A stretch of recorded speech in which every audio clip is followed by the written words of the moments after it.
Praise the Lord. Hallelujah. Praise the Lord. ദൈവത്തിന്റെ അതിപരിശുദ്ധമായ നാമം വാഴ്ത്തുമാറാകട്ടെ. ആദരണീയനായ പ്രിയ ജോൺ ഐസക് പാസ്റ്ററും പ്രിയ ആന്റി, മറ്റ് അനുഗ്രഹിക്കപ്പെട്ട ദൈവമക്കൾ, ദൈവദാസിമാർ, ദൈവദാസന്മാർ, എല്ലാവർക്കും വേഗം വരുന്നതിനായ യേശു ക്രിസ്തുവിന്റെ നാമത്തിൽ എന്റെ സ്നേഹവന്ദനത്തെ അറിയിക്കുന്നു. ഇന്ന് രാത്രിയിൽ ഫുൾ നൈറ്റ് ആയിട്ട് പ്രാർത്ഥനയിലായിരിക്കുന്ന പ്രിയ ദൈവമക്കൾ, ഇന്ത്യയിൽ പകലും എന്നാൽ പ്രിയ പാസ്റ്റർ ആയിരിക്കുന്ന സ്ഥലത്ത് രാത്രിയുമാണ്.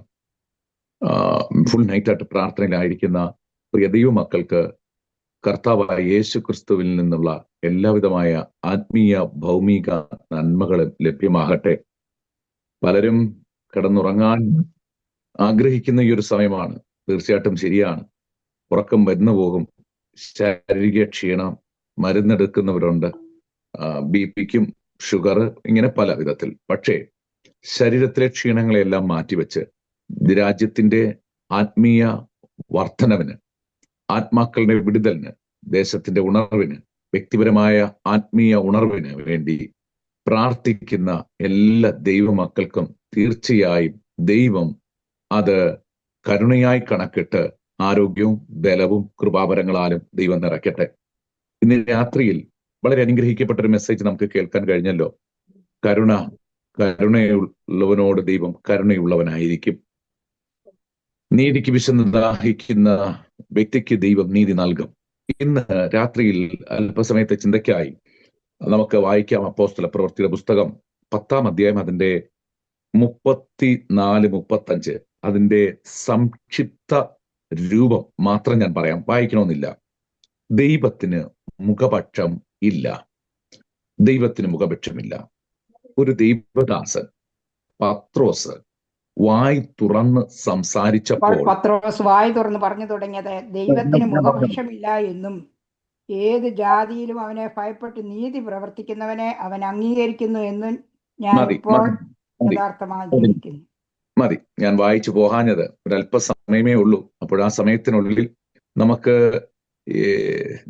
ഒരു മെസ്സേജ്, അതിനകത്ത് ദൈവം തന്നിരിക്കുന്ന ഒരു മെസ്സേജ് നിങ്ങളോട് അറിയിക്കണം. 2, ഈ വചനഭാഗങ്ങളെല്ലാം നമുക്കറിയാമെന്നുള്ളവരാണ്. ഇനി പുതുതായിട്ട് ആരെങ്കിലും ആദ്യമായിട്ട് കേൾക്കുന്നുള്ളവരുണ്ടെങ്കിൽ മാത്രം കരമൊന്ന് ഉയർത്തിയാൽ വളരെ സന്തോഷം. ആദ്യമായിട്ടാണ് ഈ വചനം കേൾക്ക ആരെങ്കിലും ഉണ്ടെങ്കിൽ കരമൊന്ന് ഉയർത്തിയാട്ടെ. ഇല്ല, നമുക്കെല്ലാവർക്കും സുപരിചിതമായ ദൈവവചനം, ദൈവത്തിന്റെ ആത്മാവിൽ ഒരു ദൈവദാസൻ എന്ന് പറയുന്നത് നമുക്കെല്ലാവർക്കും പരിചയമുള്ള, നമ്മളെല്ലാവരും പലപ്പോഴും സാക്ഷ്യമായിട്ട് ആ ദൈവദാസന്റെ അനുഭവങ്ങൾ പലയിടങ്ങളിലും പ്രസംഗിക്കുന്നുണ്ട്. നമ്മളും സ്വായത്തമാക്കുവാൻ ശ്രമിക്കാറുണ്ട്. അങ്ങനെയുള്ള അനുഗ്രഹിക്കപ്പെട്ട ദൈവദാസൻ പറയുകയാണ് ദൈവത്തിന് മുഖപക്ഷമില്ല. അദ്ദേഹം, ഈ പത്രോസ്, ദൈവത്തിന് മുഖപക്ഷമില്ല എന്ന് പറയുമ്പോഴും ഈ പത്രോസിന് മുഖപക്ഷമുണ്ടായിരുന്നു. പത്രോസിന് മുഖപക്ഷമുണ്ടായിരുന്നത് കൊണ്ടാണ് താൻ പറയുന്നത് ദൈവത്തിന് മുഖപക്ഷമില്ല. അങ്ങനെ ദൈവത്തിന് മുഖപക്ഷമില്ലെങ്കിൽ എനിക്കുമില്ല. ദൈവത്തിന് മുഖപക്ഷമില്ലെങ്കിൽ എനിക്കുമില്ല. അല്ലെങ്കിൽ എനിക്കുണ്ട്. ഞാൻ മുഖപക്ഷമുള്ളവനാണ്. ഞാൻ യഹൂദനൊഴികെ മറ്റൊരു ജാതിയോടും ഇടകലരാൻ ആഗ്രഹിക്കാത്ത വ്യക്തിയാണ്. ഞാൻ മറ്റൊരു ജാതിയോടൊപ്പവും ജീവിക്കാൻ ആഗ്രഹിക്കാത്ത വ്യക്തിയാണ്. യഹൂദനോടൊപ്പം മാത്രം സമ്പർക്കം പുലർത്താൻ ആഗ്രഹിക്കുന്ന വ്യക്തിയാണ്. കാരണം ജാതികളെ ദൈവം എന്നൊരു ചിന്ത ഇവരുടെ ഉള്ളിലുണ്ടായിരുന്നു. ശമരിയരോട് താല്പര്യമില്ല, പാലസ്തീനിയരോട് താല്പര്യമില്ല, അഗ്രചർമ്മികളോട് താല്പര്യമില്ല. പരിച്ഛേദനക്കാരായ യഹൂദന്മാർക്ക് പരിച്ഛേദനക്കാരെന്നാ പറയുന്നത്, യഹൂദന്മാരോട് താല്പര്യമാണ്. എന്നാൽ അഗ്രചർമ്മികളായ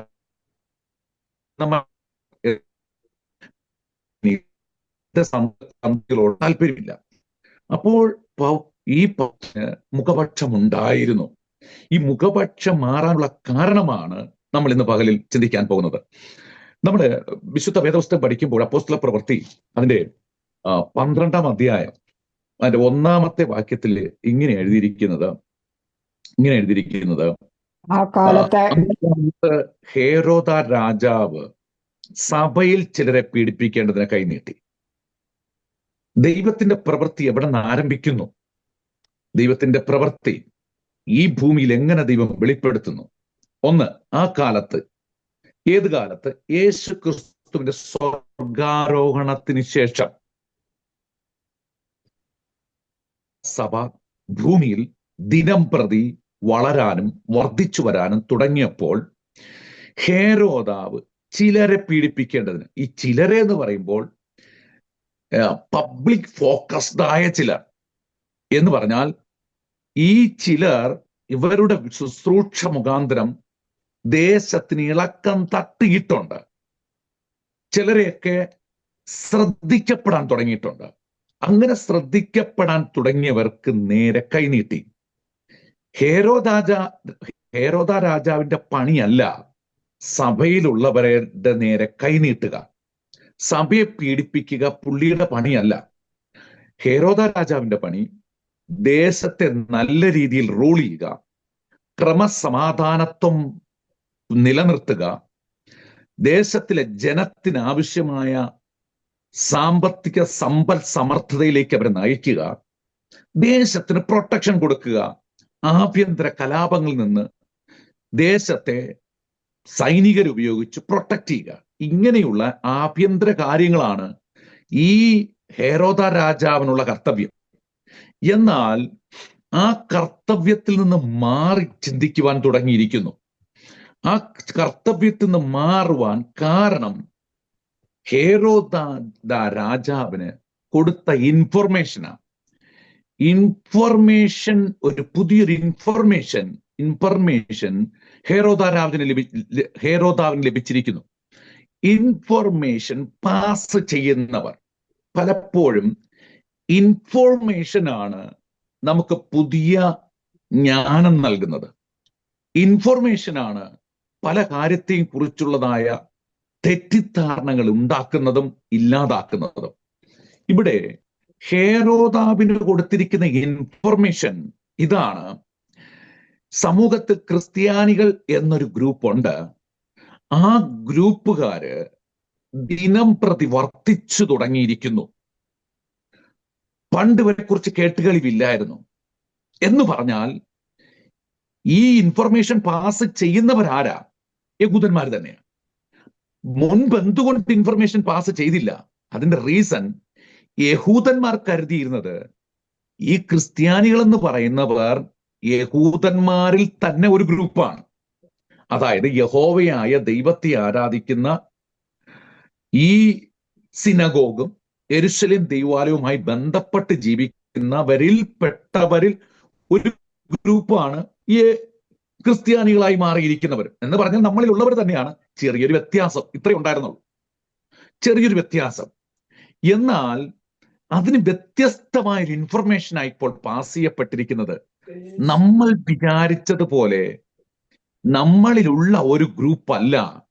ഇവർ എൻറ്റയർലി ഡിഫറൻ്റ് ആണ്. ശരിയാണ്.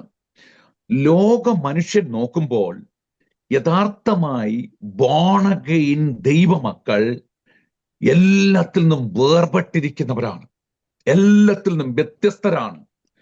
ആത്മീയ വിഷയത്തിലും അവരുടെ ഭൗമിക കാര്യങ്ങളിലും അവരുടെ ഡെയിലി കാര്യക്രമങ്ങളിലും ദൈവമക്കൾ വ്യത്യസ്തരാണ്. വ്യത്യസ്തതയാണ് അനേകരെ ക്രിസ്തുവിലേക്ക് ആകർഷിക്കുന്നത്. സ്വാമി വിവേകാനന്ദൻ പറഞ്ഞതും അത് തന്നെയാണ്. ക്രിസ്തുവിന്റെ സ്വഭാവം ക്രിസ്ത്യാനികൾക്കുണ്ടായിരുന്നുവെങ്കിൽ ഈ ലോകം തന്നെ എന്നേ ക്രിസ്തുവിൻ്റെതായി തീർന്നേനെ. ഗാന്ധിജിയും അതേ ആശയങ്ങളാണ് പറയുന്നത്.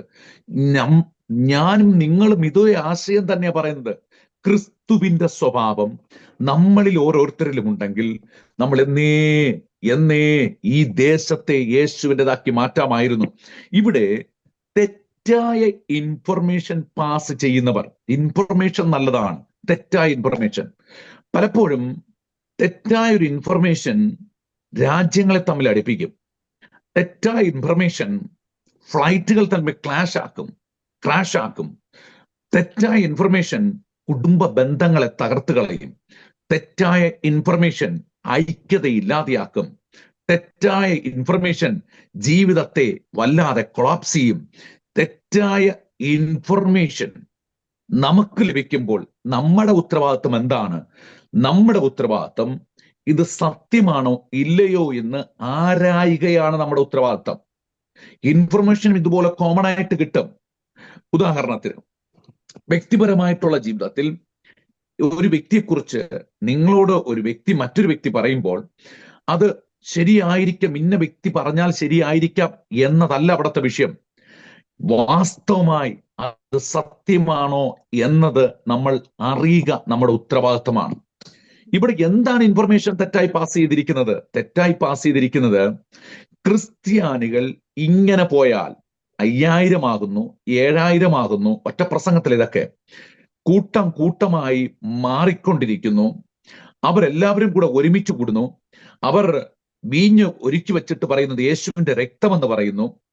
അവർ ഒരു റൊട്ടി എടുത്ത് വെച്ചിട്ട് യേശുവിന്റെ ശരീരമെന്ന് പറയുന്നു. ഇങ്ങനെ അവർ മറ്റൊരു രാജ്യം സ്ഥാപിക്കുന്ന കുറിച്ച് പറയുന്നു. തെറ്റായ ഇൻഫർമേഷനാ. ഇവരൊരു രാജ്യം സ്ഥാപിക്കാൻ ആഗ്രഹിക്കുന്നു. അതുകൊണ്ട് തന്നെ ഇവരെ വീണ്ടും ഇങ്ങനെ മുന്നോട്ട് വിട്ടാൽ നമ്മുടെ ഇസ്രായേൽ രാജ്യത്തിന്, യഹൂദ രാജ്യത്തിന് ഭീഷണിയാകും. നാളെ ഇവരെല്ലാവരും കൂടെ ചേർന്ന് ഒരു ആഭ്യന്തര കലാപം സൃഷ്ടിച്ചു കഴിഞ്ഞാൽ നമ്മുടെ രാജ്യത്തെ തകർത്ത് കളയും. അതുകൊണ്ട് ഈ ക്രിസ്ത്യാനികൾ എന്ന് പറയുന്ന ഈ ഗ്രൂപ്പിനെ മുന്നോട്ട് വളരാൻ അനുവദിക്കരുത്. ഇതിന് മുന്നിൽ നിൽക്കുന്ന ഓരോരുത്തരെയും തകർത്ത് കളയുക എന്ന് പറഞ്ഞാൽ കൊന്നുകളയുക, ഇല്ലായ്മ ചെയ്യുക. ഇങ്ങനെ വിടരുത് രാജാവേ, ഇങ്ങനെ വിടരുത് രാജാവേ, ഇങ്ങനെ വിടരുത്. അങ്ങനെ രാജാവിന് കിട്ടിയ ഇൻഫർമേഷൻ അനുസരിച്ചാണ് രാജാവിനൊരു കാര്യം മനസ്സിലായി, ക്രിസ്ത്യാനികൾ എന്ന് പറഞ്ഞിരിക്കുന്നവരെ മുന്നോട്ട് വിട്ടാൽ ഇതുപോലെ മദ്യപിച്ച് കിടക്കുന്നത് അവർക്കൊരു വിഷയമല്ല, വെറിക്കൂത്തിൽ ജീവിക്കുന്നത് അവർക്കൊരു വിഷയമല്ല, കൊള്ളയും കൊള്ളിവയ്പുമായി ജീവിക്കുന്നത് വിഷയമല്ല. എന്നാൽ മദ്യപാനം, ആഭിചാരം, മന്ത്രവാദം ഒക്കെ ഉപേക്ഷിച്ച് നല്ലൊരു മനുഷ്യനായി, മറ്റുള്ളവരുമായിട്ട് വഴക്കുണ്ടാക്കുന്നതൊക്കെ നല്ലൊരു മനുഷ്യനായി മാറുന്നത് ആർക്കിഷ്ടപ്പെട്ടില്ല? ഹേരോദാവ് രാജാവിന് ഇഷ്ടപ്പെട്ടില്ല. ഹേരോദാവ് രാജാവിന് ഇഷ്ടപ്പെട്ടില്ല എന്ന് പറഞ്ഞാൽ ദൈവാത്മാവുള്ള ദൈവമക്കൾക്കറിയാം അത് രാജാവിന്റെ അനിഷ്ടമല്ല, രാജാവിന്റെ പ്രശ്നമല്ല. പിന്നെയോ പിന്നിൽ പ്രവർത്തിക്കുന്ന പിശാചിന്റെ വിഷയമാണ്. ഇവിടെ വിഷയം മറ്റൊന്നുമല്ല, ദൈവ മക്കൾ വളർന്നു വരുന്നതിൽ അസൂയ ഹേരോദാ രാജാവല്ല. എന്ന് പറഞ്ഞാൽ ഹേരോദാ രാജാവ് വെറുമൊരു ടൂള് മാത്രമാണ്. ഹേരോദാ രാജാവ് ഒരു ആയുധം മാത്രമാണ്. ഇതിന്റെ പിന്നിലെ വ്യക്തി, ഇതിന്റെ പിന്നിലെ ശക്തി എന്ന് പറയുന്നത് അദൃശ്യ ശക്തിയായി പ്രവർത്തിക്കുന്ന, ദൈവരാജ്യത്തിനെതിരെ പ്രവർത്തിക്കുന്ന, ദൈവമക്കളുടെ നന്മകളെ തടയുന്ന ദുഷ്ടവ്യാപാര ശക്തി. കാൽവരി ക്രൂശിന്റെ ശത്രുവാണ്. ദൈവമക്കൾക്ക് അല്ലാതെ ജഡരക്തങ്ങൾ ശത്രുക്കളല്ല. അങ്ങനെയാണെങ്കിൽ ഇതിന്റെ പിന്നിൽ പ്രവർത്തിക്കുന്ന പിശാചിനെ തിരിച്ചറിയണം. എന്താണ് പിശാചിന്റെ പദ്ധതി? പിശാചിന് ഒരൊറ്റ പദ്ധതിയേ ഉള്ളൂ, ദൈവരാജ്യത്തിന്റെ വളർച്ചയെ എങ്ങനെയും തടയണം. അതിന് തെറ്റായ ഇൻഫർമേഷൻ പാസ് ചെയ്യാൻ ഇവൻ മിടുക്കനാണ്. ഇതാ നിങ്ങൾ കാണുന്നു, എന്റെ വിഷയത്തിലേക്ക് വരുന്നുണ്ട്, ചുരുക്ക സമയമേ ഉള്ളൂ. പക്ഷെ ഞാൻ പെട്ടെന്ന് ആ വിഷയത്തിന്റെ ബാക്ക്ഗ്രൗണ്ട് പറഞ്ഞിട്ട് വിഷയത്തിലേക്ക് വരാം. നിങ്ങൾ കാണുന്നു, കഴിഞ്ഞ ആഴ്ചയിൽ മഹാരാഷ്ട്രയിൽ ഒരു കേസ് ഫയൽ ചെയ്ത് ഇതായിരുന്നു: രോഗികൾക്ക് വേണ്ടി പ്രാർത്ഥിച്ച് രോഗികൾ സൗഖ്യമായത് ബ്ലാക്ക് മാജിക് ആണ്. യേശുവിന്റെ നാമത്തിൽ രോഗികൾ സൗഖ്യമാകും, ഭൂതങ്ങൾ അലറിയോടും എന്ന് മനസ്സിലാക്കി അനുഭവിക്കുന്ന ദൈവമക്കളെ, രുചിച്ചറിഞ്ഞ മഹിമ കണ്ട സാക്ഷികളായ ദൈവമക്കളെ, നമുക്ക് കേൾക്കാൻ കഴിയുന്ന വാർത്ത ഇതാണ്. എന്താ? രോഗികൾക്ക് വേണ്ടി പ്രാർത്ഥിച്ചപ്പോൾ രോഗികൾ സൗഖ്യമാക്കിയത് ബ്ലാക്ക് മാജിക്കാ. ഇതാരാ പറഞ്ഞു കൊടുത്തിരിക്കുന്നത്? മഹാരാഷ്ട്ര സർക്കാരിന് ഇൻഫർമേഷൻ പാസ് ചെയ്ത് പോലീസിനോട് പറഞ്ഞിട്ട് പോലീസ് പോൾ ദിനകരനെതിരെ കേസ് ഫയൽ ചെയ്തിരിക്കുക. നോക്കണ ദൈവമക്കളെ, പ്രാർത്ഥിച്ചാൽ രോഗികൾ സൗഖ്യമായാൽ അതിനെതിരെ കേസ്, മദ്യപാനികൾക്കെതിരെ പറഞ്ഞാൽ അത് കേസ്, നീ വ്യഭിചരിക്കരുത്, മോഷ്ടിക്കരുതെന്ന് പഠിപ്പിച്ചാൽ അതിനെതിരെ കേസ്. അപ്പോൾ എന്താ ഇതിന്റെ അർത്ഥം എന്നാണെന്നറിയാമോ? ഇതൊരു വ്യക്തിയല്ല ഇതിന്റെ പിന്നിൽ വാഴ്ചകളും അധികാരങ്ങളും സ്വർലോകത്തിലെ ദുഷ്ടാത്മസേനകളുമാണ് ദേശത്തെ വിടിവിക്കാൻ അത് പിന്നിൽ പ്രവർത്തിക്കുന്നത്. അതുകൊണ്ട് തന്നെ ദൈവമക്കൾ മനസ്സിലാക്കേണ്ടത്, നമ്മുടെ പ്രാർത്ഥനാ ശബ്ദം ഈ ദിവസങ്ങൾ ഉയരണം. എന്തിനാണെന്നറിയാമോ? ഹൃദയത്തിന്റെ കണ്ണുകളെ കുരുടാക്കുന്ന ദേശാധിപതി ശക്തിയുടെ സ്വാധീനം തകർന്നു മാറണം. ദൈവമക്കൾ വിടുവിക്കപ്പെടണം. യേശു കർത്താവ് സ്വർഗാരോഹണം ചെയ്തതിന് ശേഷമാണ് ദൈവസഭ, പുതിയ നിയമ ദൈവസഭ സ്ഥാപിതമാകുവാൻ ഇടയായത്. ദൈവസഭ സ്ഥാപിതമായി കഴിഞ്ഞ് അപ്പോസ്തലന്മാർ പലയിടങ്ങളിലായി തങ്ങളുടെ ഏൽപ്പിച്ച ദൗത്യം, ദ ഗ്രേറ്റ് കമ്മീഷൻ, ആദ്യ നിർവഹിച്ചുകൊണ്ട് മുന്നോട്ട് പോവുകയാണ്. ഇത് ദൈവത്തിന്റെ അത്ഭുത പ്രവൃത്തി നിർവഹിച്ചുകൊണ്ട് മുന്നോട്ട് പോകുമ്പോൾ അപ്പോസ്തല പ്രവൃത്തിയുടെ പുസ്തകം 11-ാം അധ്യായം നമ്മൾ ഇങ്ങനെ കാണുന്നു. 10-ാം അധ്യായം മുതൽ നമുക്ക് ഇങ്ങനെ കാണാൻ കഴിയുന്നു. കൈസരിയയിൽ ഇത്താലി എന്ന പട്ടണത്തിൽ കൊർനെല്യോസ് എന്ന പേരുള്ള ഒരു ശതാധിപൻ ഉണ്ടായിരുന്നു. ശ്രേഷ്ഠനായ ഒരു വ്യക്തിയാണ്, ദൈവഭക്തനാണ്, തന്റെ സകല ഗ്രഹത്തോടും കൂടി ദൈവത്തെ ഭയപ്പെടുന്നവനായിരുന്നു. ദൈവത്തെ ഭയപ്പെടുക എന്ന് പറഞ്ഞാൽ യേശുക്രിസ്തുവിനെ ഭയപ്പെടുക എന്നുള്ളതല്ല, യഹോവയായ ദൈവത്തെ, അവന് കിട്ടിയ ഇൻഫർമേഷൻ അനുസരിച്ച്, തനിക്ക് കിട്ടിയ വെളിപ്പാടനുസരിച്ച് താൻ ഭയപ്പെടുകയായിരുന്നു. എന്നാൽ യേശുക്രിസ്തുവിനെ അല്ല. അങ്ങനെ ദൈവത്തെ ഭയപ്പെടുന്ന വ്യക്തിയായിരുന്നു. അങ്ങനെ ഒരു ദിവസം ദൈവം ജീവിതത്തെ മാറ്റുന്ന രീതികളാണ്.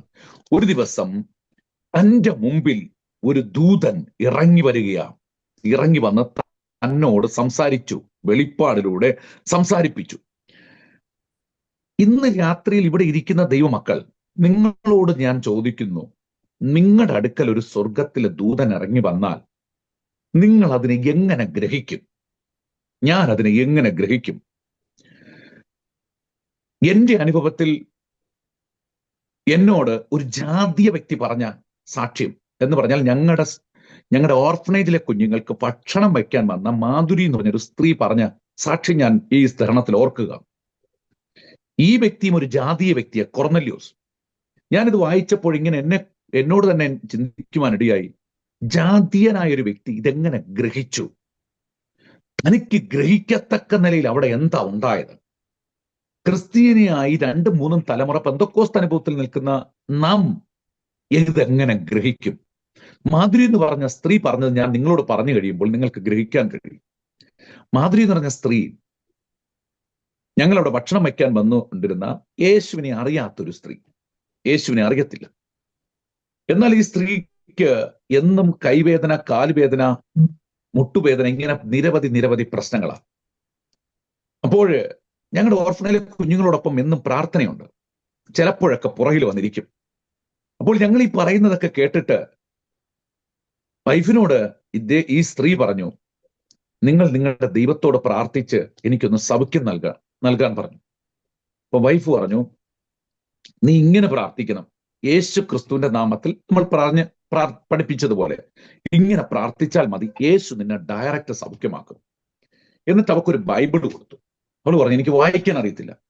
പക്ഷെ വൈഫ് പറഞ്ഞു, നീ വായിക്കണ്ട, നിന്റെ അടുക്ക വച്ചോ, എന്നിട്ട് നീ എന്നും പ്രാർത്ഥിച്ചിട്ട് മാത്രമേ കിടന്നുറങ്ങാൻ പാടുള്ളൂ, ദൈവം നിന്നെ സൗഖ്യമാക്കും. ഒരു ദിവസം രാത്രി താൻ പ്രാർത്ഥിക്കാതെ കിടന്നുറങ്ങിയ സമയം, താൻ പ്രാർത്ഥിക്കാതെ കിടന്നുറങ്ങിയ ദിവസം, തനിക്ക് വയലിലൊക്കെ പണി ചെയ്തിട്ട് ഫുഡ് ഉണ്ടാക്കി തന്നതിന് ശേഷം വയലിൽ പണി ചെയ്തിട്ട് ശരീരം തളർന്ന് കിടന്നുറങ്ങുമ്പോൾ ആരാന്നറിയത്തില്ല, ആരോ തന്നെ തട്ടി വിളിക്കുന്നത് പോലെ തോന്നി. ആ സഹോദരി ശ്രദ്ധിച്ചില്ല. വീണ്ടും സഹോദരി ഇങ്ങനെ പറഞ്ഞു. താൻ ആ സഹോദരി മാറി തിരിഞ്ഞു കിടന്നുറങ്ങിയപ്പോൾ ആ സഹോദരിയുടെ കാലിൽ അവൾ പറഞ്ഞ വേർഡ് ഇങ്ങനെ ചുട്ടിക്കാട്ടിലിയ എന്ന് പറഞ്ഞാൽ നുള്ളി വേദനിപ്പിച്ചു. കാലിൽ നുള്ളിന്റെ വേദന കൊണ്ട് ചാടി അത് ആരാ നോക്കുമ്പോൾ റൂമിനകത്തൊരു വലിയൊരു വെളിച്ചം. ഈ വെളിച്ചത്തിനകത്ത് നിന്ന് ഉടോ പ്രാർത്ഥനാക്കരോ എന്നൊരു ശബ്ദം. സഹോദരിക്കൊന്നും മനസ്സിലായില്ല. മാധുരി എന്ന് പറയുന്നത് ഞങ്ങളുടെ താമസിക്കുന്ന ഗ്രാമത്തിന് അടുത്തൊരു ഗ്രാമത്തിലെ വ്യക്തിയാണ്. ഈ സഹോദരിക്കൊന്നും മനസ്സിലായില്ല. കാരണം വെളിച്ചത്തിനകത്തുനിന്ന് ഉടോ പ്രാർത്ഥനാക്കരോ. ഈ സഹോദരി പെട്ടെന്ന് ചാടി എഴുന്നേറ്റ് ആ വെളിച്ചത്തിൽ നിന്ന് കേട്ട ശബ്ദം കേട്ടിട്ട് പ്രാർത്ഥിക്കാൻ തുടങ്ങി. അടുത്ത ദിവസം പിറ്റേന്ന് രാവിലെ സ്കൂളിൽ വന്ന് ഭക്ഷണം ഉണ്ടാക്കുന്നതിന് മുമ്പ് വൈഫിനടുത്ത് എന്ന് പറഞ്ഞു, മാഡം മാഡം മാഡം ആപ്കാ യേശു മേശി മേരാ കമരാക്ക് അന്തർ ആ ഗയാ. നിങ്ങളുടെ യേശു എന്റെ റൂമിനകത്ത് വന്നു. Wife Amen. പറഞ്ഞു, Praise the Lord. ഞങ്ങളുടെ മാത്രം യേശു അല്ല ഇത്, നിന്റെയും കൂടെ യേശുവാ, നമ്മുടെ മാത്രമല്ല യേശു. അപ്പോൾ അവൾ പറയുക, എന്നോട് എഴുന്നേറ്റിരുന്ന് പ്രാർത്ഥിക്കാൻ പറഞ്ഞു. ഇതൊരു യേശുവിനെ അറിയാത്ത സ്ത്രീക്ക് ഉണ്ടായ ഒരു അനുഭവമാണ്. അപ്പോൾ സ്വർഗത്തിലെ ദൂതനെ എങ്ങനെ തിരിച്ചറിഞ്ഞത്? അവക്ക് ദൂതനെ അറിയത്തില്ല, പക്ഷെ റൂമിനകത്ത് ഉണ്ടായ ഒരു വലിയ വെളിച്ചം, പ്രകാശം, അവൾ അതുവരെ കാണാത്ത മാധുരി, അതുവരെ കാണാത്ത വലിയൊരു വെളിച്ചത്തിനകത്ത് നിന്ന് ഒരു ശബ്ദമാണ് തനിക്ക് മനസ്സിലായത്. ഇന്നുവരെ ഞാൻ ഈ ലോകത്തിൽ എല്ലാ ദൈവങ്ങളെയും ആരാധിച്ചു, കണ്ട എല്ലാത്തിന്റെ മുമ്പിൽ വണങ്ങി, എനിക്കൊന്നും ഒരു റിപ്ലൈയും ഒന്നിൽ നിന്നും ലഭിച്ചില്ല, ആരും എന്നോട് ഇതുവരെ സംസാരിച്ചില്ല. എന്നാൽ ഒരു ബൈബിൾ കിട്ടി, പ്രാർത്ഥിക്കാൻ തുടങ്ങിയപ്പോൾ യേശു എന്നൊരു ദൈവത്തോട് പുതിയൊരു ഇൻഫർമേഷൻ, പുതിയൊരു ദൈവം അവരെ സംബന്ധിച്ചിടത്തോളം. എന്നാൽ നമുക്കറിയാം ഇതൊരു പുതിയ ദൈവമല്ല, ഈ ദൈവമാണ് ഭൂമിയെ സൃഷ്ടിച്ച ദൈവം, ഈ ദൈവമാണ് സനാതന ദൈവം, ഈ ദൈവമാണ് ആരംഭവും അവസാനവും, ഈ ദൈവമാണ് മണ്ണുകൊണ്ട് തൻ്റെ കൈ കൊണ്ട് നമ്മെ ഓരോരുത്തരെയും മെനഞ്ഞത്. ഈ സർവശക്തനായ ദൈവം ആരെന്ന് നമുക്കറിയാം. ഈ ദൈവം ഈ ഭൂമിയെ സൃഷ്ടിച്ച ദൈവമാണ്, നമ്മെ ഓരോരുത്തരും വഴി നടത്തുന്ന ദൈവമാണ്. അവനെ കൊണ്ട് അസാധ്യം ഒന്നുമില്ല. ഇന്ന് രാത്രിയിൽ ദൈവമക്കളെ, നിങ്ങൾ ആരെങ്കിലും നിരാശരായിരിക്കുന്നവരുണ്ടെങ്കിൽ, എന്റെ ദൈവം എനിക്ക് അങ്ങേ ഒന്നുകൂടെ ഒന്ന് അനുഭവിക്കണം, രുചിച്ചറിയണം, എനിക്ക് അങ്ങേ ഒന്ന് കാണണം എന്ന് നമ്മൾ ഓരോരുത്തരും ആഗ്രഹിച്ചാൽ, നമ്മൾ ആഗ്രഹിക്കുന്ന ആഗ്രഹപ്രകാരം നമ്മുടെ അടുക്കൽ ഇറങ്ങി വരും. ഇനി വെളിച്ചം കാണാൻ കഴിഞ്ഞില്ലെങ്കിൽ നിങ്ങൾക്ക് ദർശനത്തിലൂടെ കാണാൻ കഴിയും. ഉറങ്ങിക്കിടക്കുമ്പോൾ ഹൃദയത്തിനകത്ത് പ്രകാശമുണ്ടാകും. ഒരു പ്രത്യേക വെളിച്ചത്തിൽ നിന്നുകൊണ്ട് ദൈവം നമ്മുടെ ഉള്ളിൽ സംസാരിക്കും. ആത്മാവോട്, ദൈവത്തിന്റെ ആത്മാവിനോട് സംസാരിക്കും. നമ്മൾ നാളെ എന്ത് ചെയ്യണം, എങ്ങനെ സ്റ്റെപ്പ് വയ്ക്കണം, ഈ ദൈവത്തിന്റെ വെളിപ്പാട് എന്തെന്ന് നമ്മുടെ അകത്ത് സർവശക്തനായി ദൈവം സംസാരിക്കും. മൂന്നാമത്തെ ഇൻഫർമേഷൻ എങ്ങനെയാ നമുക്ക് ലഭിക്കുന്നത്? ദൈവവചനം വായിക്കുമ്പോൾ നമ്മോടൊരു വ്യക്തി സംസാരിക്കുന്ന പോലെ നമുക്ക് ഫീൽ ചെയ്യും. ഇങ്ങനെ ഒന്നല്ല, രണ്ടല്ല, മൂന്നല്ല, നിരവധി എന്ന് പറഞ്ഞാൽ ദൈവത്തിന് നമ്മോട് സംസാരിക്കാൻ നിരവധി മേഖലകളുണ്ട്. കാറ്റിലൂടെ സംസാരിക്കും, മഴയിലൂടെ സംസാരിക്കും, നമ്മുടെ ഭവനത്തിലെ ഭക്ഷണ ക്രമീകരണങ്ങളോട് സംസാരിക്കും. അതിന് നിങ്ങൾക്ക് മനസ്സിലാക്കണമെങ്കിൽ അതും കൂടെ പറയുമ്പോൾ എന്റെ സമയം കഴിയും. ഇങ്ങനെ ഇവിടെ കൊർന്നല്യോസ് 100 മിലിറ്ററിയുടെ അധിപനാണ്. കൈസരി എന്ന് പറയുന്നത് റോമൻ സാമ്രാജ്യത്തിന്റെ യെരുശലേമിലുള്ള അവരുടെ ഒരു കേന്ദ്രമാണ്. അവരുടെ ആ ദേശത്തിലെ എല്ലാ ക്രമസമാധാനവും കൺട്രോൾ ചെയ്യുന്ന സ്ഥലമാണ് കൈസരിയ. പക്ഷേ അതിന്റെ അധിപനായിരുന്ന അദ്ദേഹം ഒരു ദൈവഭക്തനായിരുന്നത് കൊണ്ട് തന്നെ അവിടെ ഒരു ദർശനം കൊടുക്കുകയാണ്. ദർശനം നമ്മൾ അവിടെ കണ്ടു. വെളിപ്പാടിലൂടെ സ്വർഗത്തിലെ ദൂതൻ അവരോട് സംസാരിക്കുകയാണ്. സംസാരിച്ചിട്ട് യോപ്പയിലേക്ക്, ആ സംസാരിച്ച ഉടനെ തന്നെ ഇന്നടുത്ത് ഒരു വ്യക്തിയുണ്ട്, അദ്ദേഹത്തെ വിളിച്ചു വരുത്താൻ പറഞ്ഞപ്പോൾ യോപ്പയിലേക്ക് 2 ഭൃത്യന്മാരെ അയക്കുക. എങ്ങനെ ദൈവം സംസാരിക്കുന്നെന്ന് ചുരുക്കം വാചകത്തിൽ ഞാൻ ദൈവമക്കളോട് പറഞ്ഞ് ഇവിടെ അവസാനിപ്പിക്കുക. ഇതേ സമയം ഇങ്ങനെയുള്ള എല്ലാവരെയും വെറുത്ത്, ജാതികളോടൊക്കെ വെറുപ്പ് വച്ചു പുലർത്തുന്ന ഒരു വ്യക്തി പത്രോസ് അവിടെ ഇങ്ങനെ കാണുന്നു. 10ാമത്തെ വാക്യം, 6 മണി വളരെ വിശന്നിട്ട് പ്രാർത്ഥിപ്പാൻ വെൺമാടത്തിൽ കയറി അവൻ വളരെ വിശന്നിട്ട് ഭക്ഷിപ്പാൻ ആഗ്രഹിച്ചു. ഭക്ഷിക്കാൻ ആഗ്രഹിക്കുന്ന തെറ്റൊന്നുമല്ല, ഭക്ഷിക്കാൻ ആഗ്രഹിക്കുന്ന, നമ്മുടെ ജോണൈസ് പാസ്റ്റർ അടുത്ത് നിന്ന് കഴിഞ്ഞാൽ 50 കിലോ ഉള്ള ഒരാള് 2 ആഴ്ച നിന്നാൽ 70 കിലോ ആയിട്ട് മാറും.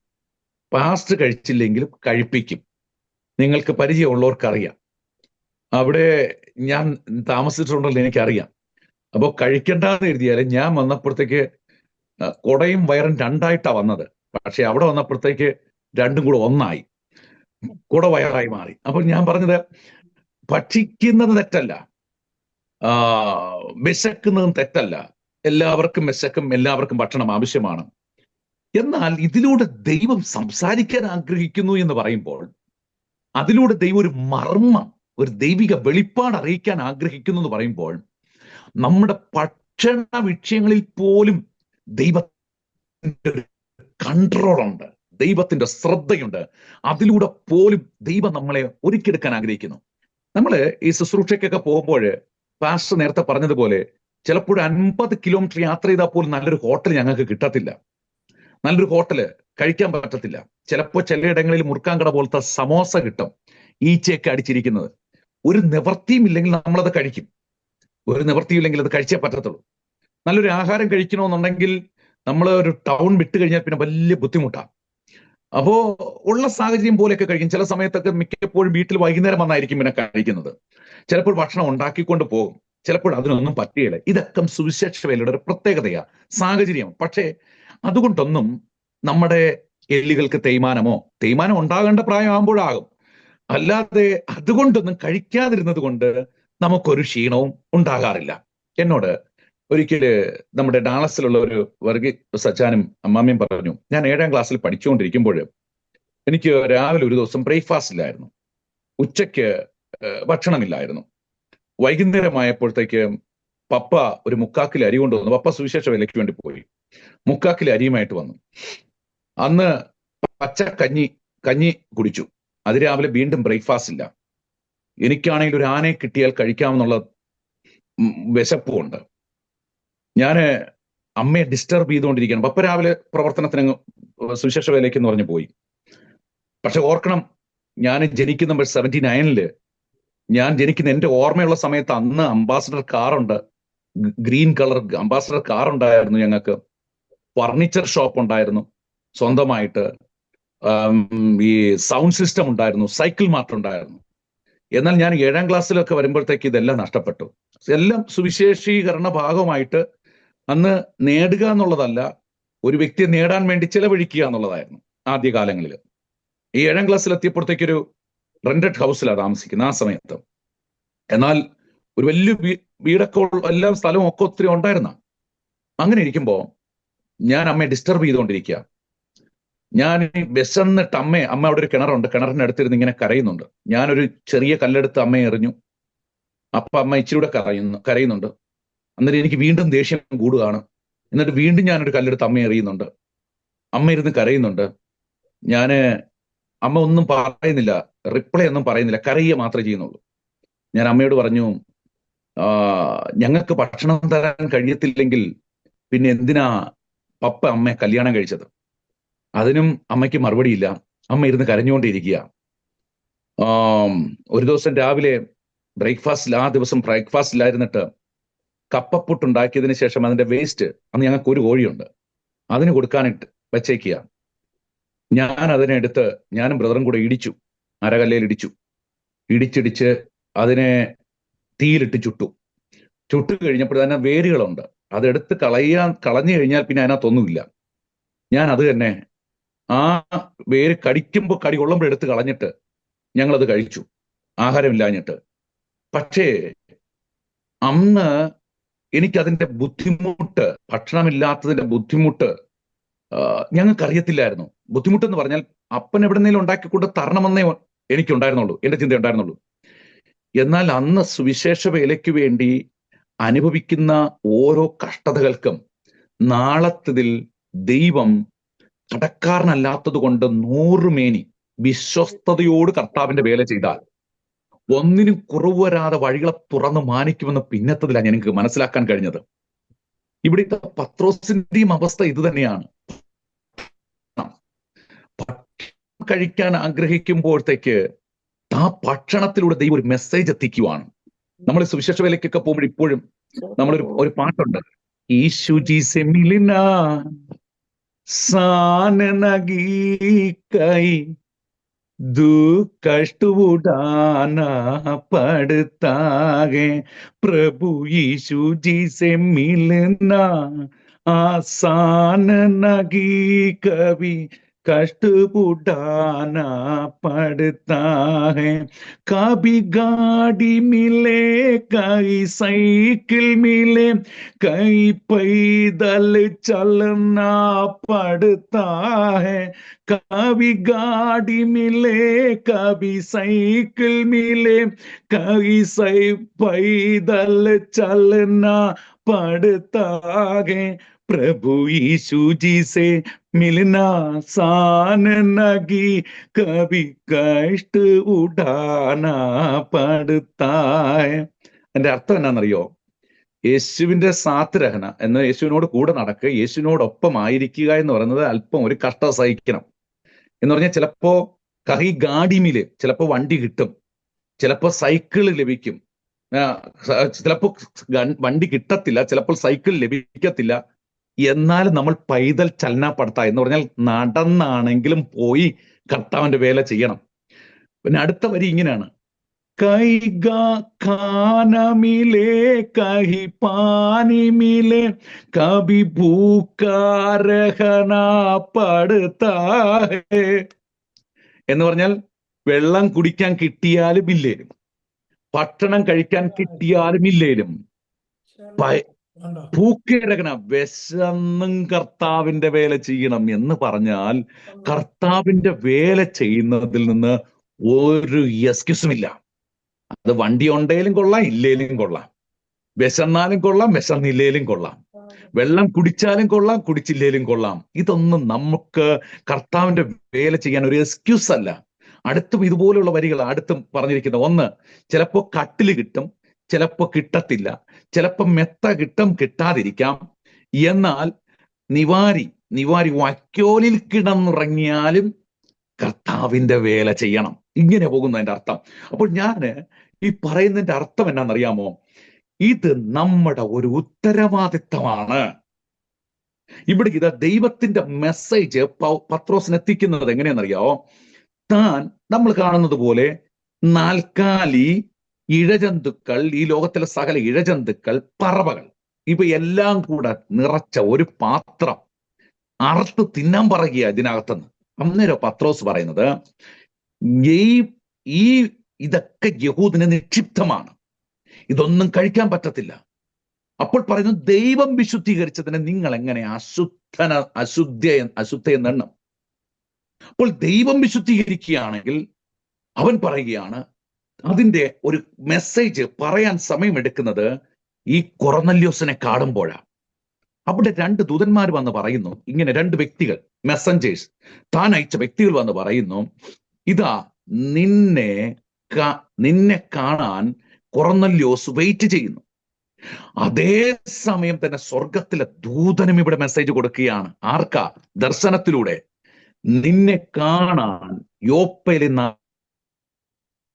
ഇവിടെ ഞാൻ രണ്ടുപേർ വന്നിട്ടുണ്ട്. ഓർക്കതി മക്കളെ, സ്വർഗത്തിലെ ദൂതനെ നിങ്ങൾക്ക് ചിലപ്പോൾ കാണാൻ കഴിഞ്ഞെന്ന് വന്നേക്കത്തില്ല, എന്നാൽ ദൈവത്തിന്റെ വെളിപ്പാട് നിങ്ങൾക്ക് ഗ്രഹിക്കാൻ കഴിയും. നിങ്ങൾക്ക് ദൈവിക ദർശനങ്ങളെ തിരിച്ചറിയാൻ കഴിയും. നമുക്ക് ഓരോരുത്തർക്കും ദൈവം നമ്മോട് സംസാരിക്കുന്നത് തിരിച്ചറിയാൻ കഴിയും. ആ തിരിച്ചറിവാണ് സുവിശേഷത്തിന്റെ ഫസ്റ്റ് സ്റ്റെപ്പ്.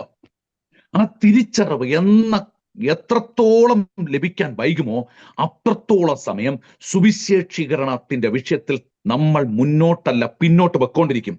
ഇവിടെ ആ ദർശനപ്രകാരം പത്രോസ് വന്നപ്പോഴത്തേക്കാ പറയുന്നത്, ദൈവത്തിന് മുഖപക്ഷമില്ല, ദൈവത്തിന് മുഖപക്ഷമില്ല, ദൈവത്തിന് മുഖപക്ഷമില്ല.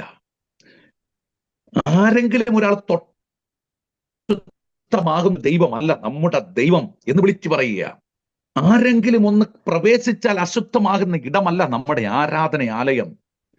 ആർക്കും എപ്പോഴും പ്രവേശിക്കാമെന്നുള്ള ഇടമാണ് നമ്മൾ ആരാധിക്കുന്ന ആരാധന ഇടം. അശുദ്ധമാകുന്നതല്ല.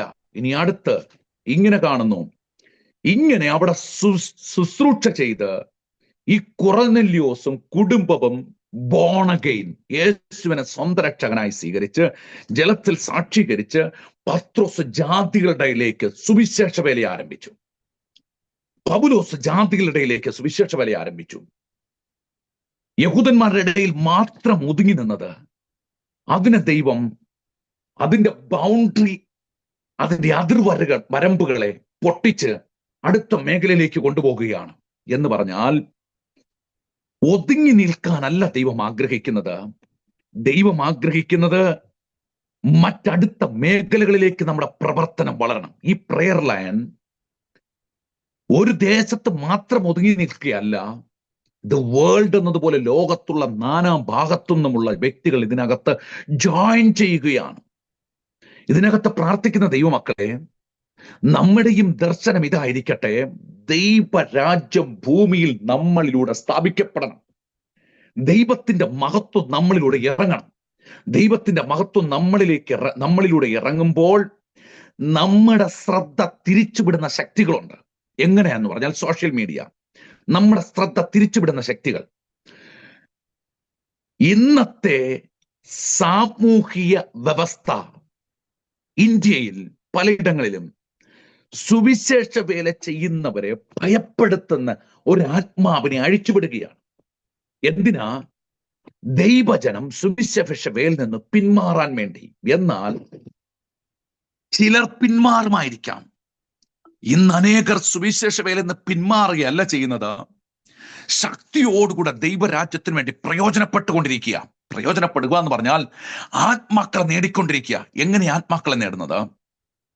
കഴിഞ്ഞ ശനിയാഴ്ച 44 പുതിയ വ്യക്തികൾ, വലിയ കണ്ടാൽ പേഴ്സണാലിറ്റി ഒന്നുമില്ല, വലിയ ഗ്രാജുവേഷൻ കോട്ടൊന്നുമില്ല, പക്ഷെ 44 പേർ ഗ്രാജുവേറ്റ് ചെയ്തു. ഗ്രാജുവേറ്റ് ചെയ്യുക മാത്രമല്ല, അവരെ ഗ്രാജുവേറ്റ് ചെയ്ത് പറഞ്ഞു വിടുകയല്ല. അതല്ല നമ്മുടെ ദൗത്യം. അതാ ഞാൻ പറഞ്ഞു വരുന്നത്. നമ്മളെ ഏൽപ്പിച്ചിരിക്കുന്ന ഒരു ദൗത്യമുണ്ട്.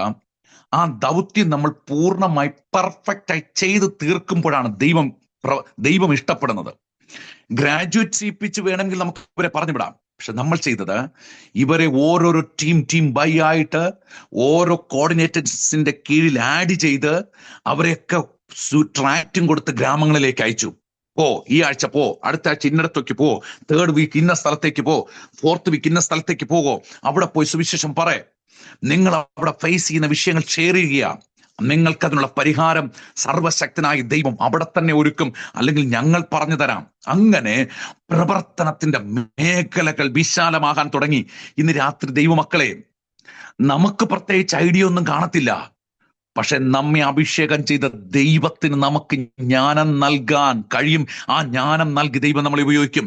അതുകൊണ്ട് തന്നെ ഇവിടെ ഒരു വെളിപ്പാട് കൊടുത്ത് ഇവരെയൊക്കെ സുവിശേഷ വേലയ്ക്ക് വേണ്ടി മാനഭാഗങ്ങളിലേക്ക് അയക്കുമ്പോൾ പത്രോസിന് ഒരു കാര്യം മനസ്സിലായി: സുവിശേഷം എന്നത് ഒരു പ്രത്യേക ഗ്രൂപ്പുകാർക്കുള്ളത് മാത്രമല്ല, എന്ന് പറഞ്ഞാൽ യഹൂദന്മാർക്ക് വേണ്ടി മാത്രം ഉള്ളതല്ല, ലോകത്തുള്ള സകല മനുഷ്യർക്കും വേണ്ടിയുള്ളതാണ്. എന്തുകൊണ്ട് ഈ സുവിശേഷം എല്ലാവർക്കും ആവശ്യമായിരിക്കുന്നു? ബന്ധനങ്ങളെ അഴിക്കുന്നതാണ് ഈ സുവിശേഷം. എന്തുകൊണ്ട് ഈ സുവിശേഷം എല്ലാവർക്കും പ്രയോജനകരമായിരിക്കുന്നു? നിർധനരെ, അവരെ പൊടിയിൽ നിന്ന് ഉയർത്തുന്നതാണ്. പ്രത്യാശയില്ലാത്തവർക്ക് പ്രത്യാശ കൊടുക്കുന്നതാണ് ഈ സുവിശേഷം. എന്ന് പറഞ്ഞാൽ നിത്യതയുടെ വെളിപ്പാടില്ലാത്തവർക്ക് ആ വെളിപ്പാട് എത്തിക്കുന്നതാണ് ഈ സുവിശേഷം. ഇന്ന് രാത്രി ഈ സുവിശേഷത്തിനകത്തെ ദൈവശക്തി നമ്മളിലേക്ക് വ്യാപരിച്ചാൽ, ഇവിടെ പത്രോസിനോട് തലവെട്ടാൻ പറഞ്ഞാലും തല കീഴായി ക്രൂശിക്കുമെന്ന് പറഞ്ഞാലും അവൻ പറയുന്നു, എനിക്ക് ഈ മരണത്തെ ഭയമില്ല. പൗലോസ് പറയുന്നത്, എനിക്ക് സുവിശേഷത്തെ കുറിച്ച് ലജ്ജയില്ല. പത്രോസിനെ കുറിച്ച് പറയുന്നത്, ഒരു ചരിത്രം പറയുന്നത് ഇങ്ങനെയാണ്: താൻ യെരുശലേം വിട്ട് താൻ ഓടി മറ്റൊരു ദേശത്ത് ആരാരും അറിയാതെ ഒളിച്ചു പാർക്കാൻ താൻ യാത്ര ചെയ്യുവാൻ തീരുമാനിച്ചു. അന്ന് രാത്രി പത്രോസ് കിടന്നുറങ്ങിയ, നാളെ രാവിലെ അതിരാവിലെ എഴുന്നേറ്റ് യെരുശലേം വിട്ടിട്ട് മറ്റൊരു സ്ഥലത്തേക്ക് പോകണം. യെരുശലേം എന്നും വരരുത്.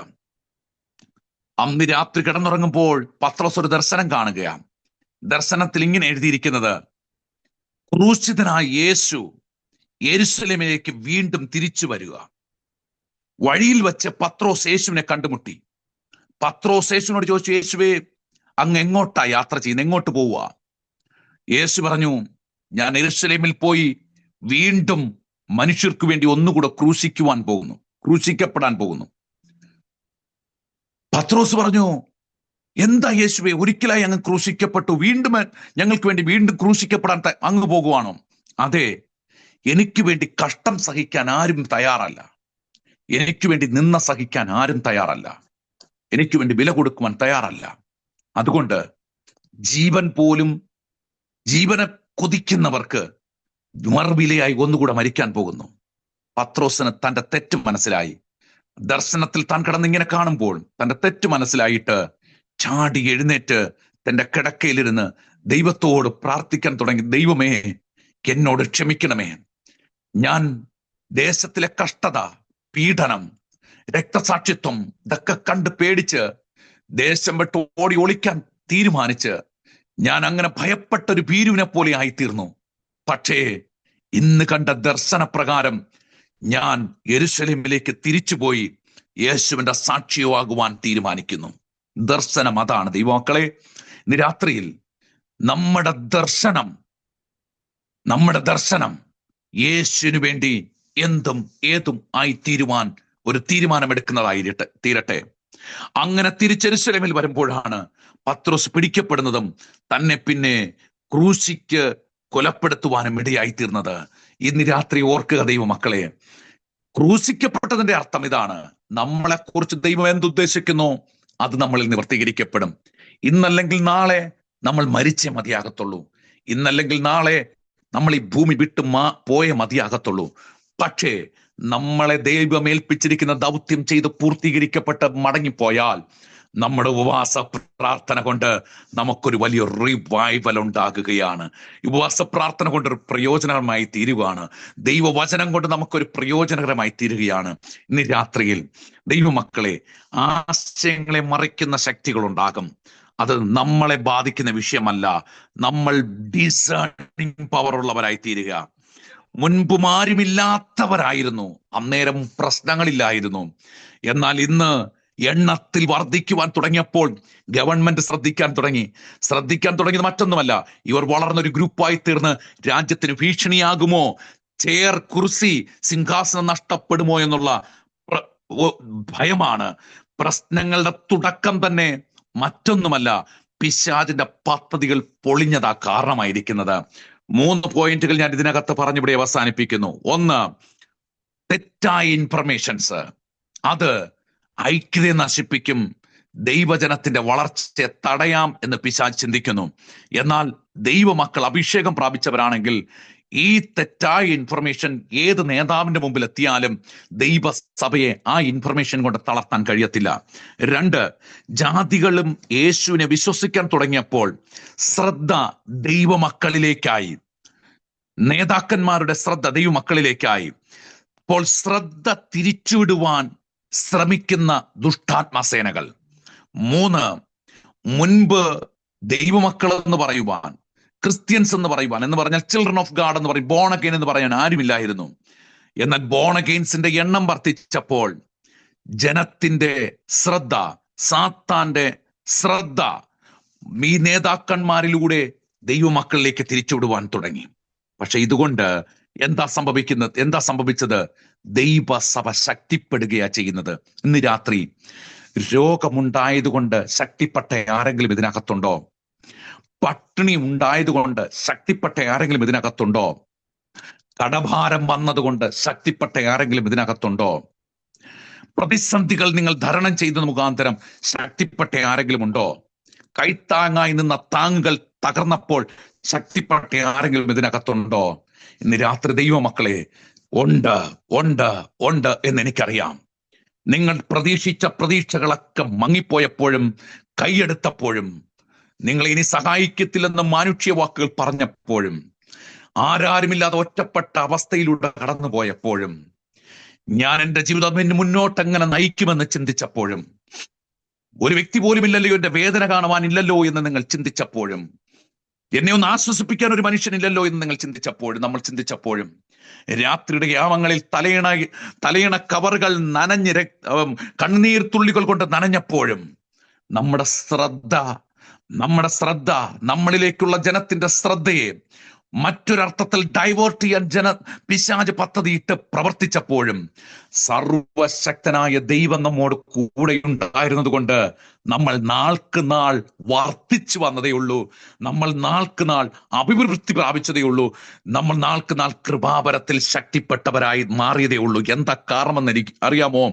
നമ്മൾ പ്രാപിച്ചിരിക്കുന്ന ഭീരുത്വത്തിന്റെ ആത്മാവിനെ അല്ല, നമ്മൾ പ്രാപിച്ചിരിക്കുന്നത് പരിശുദ്ധാത്മാവിന്റെ ഭയത്തെ അകറ്റുന്ന ദൈവത്തിന്റെ പുത്രത്വത്തിന്റെ ആത്മാവാ. അങ്ങനെയെങ്കിൽ ഇന്ന് രാത്രിയിൽ നമ്മളിൽ വ്യാപരിക്കുന്ന ദൈവശക്തി ഇന്ന് രാത്രിയിൽ ഒന്നുകൂടെ ഒന്ന് ശക്തിയോടെ റിലീസ് ചെയ്യപ്പെടട്ടെ.